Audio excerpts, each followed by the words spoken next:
Juppé était samedi matin à Arcachon pour dédicacer son dernier livre.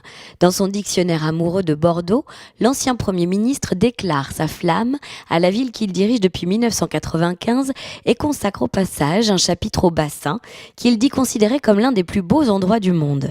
Nous l'avons rencontré pour parler littérature, mais aussi un peu politique. Après avoir travaillé pendant plus de 20 ans à la renaissance et à l'embellissement de Bordeaux, j'avais envie de dire un peu tout ce que cette ville m'a apporté, ce que j'ai essayé aussi de lui apporter. Tous les Bordelais sont peu ou prou amoureux du bassin d'Arcachon, du sud, du nord.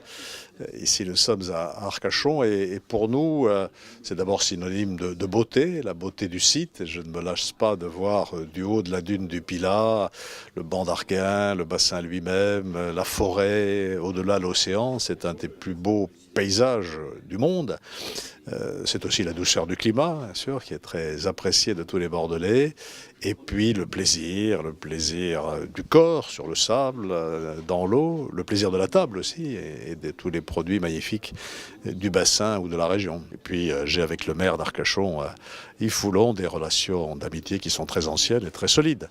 Puis j'ai voulu connaître un petit peu mieux cette magnifique librairie, là aussi, centenaire, ici au cœur de la ville, et qui, je crois, perpétue cette tradition des vrais libraires, capables de donner à leurs lecteurs des conseils de lecture. Je crois que la lecture aussi, c'est un élément essentiel de toute grande politique culturelle. J'ai pris du recul avec la vie politique nationale, mais enfin, comme citoyen, je suis évidemment très attentif à ce qui se passe. Je voudrais simplement dire que réussir la transition énergétique, c'est un impératif de survie pour nous et surtout pour nos enfants. Et ceci va impliquer un changement de comportement dans beaucoup de domaines. Il faut y travailler rapidement parce que, comme Nicolas Hulot a l'occasion de le dire, nous sommes peut-être déjà au point de non-retour.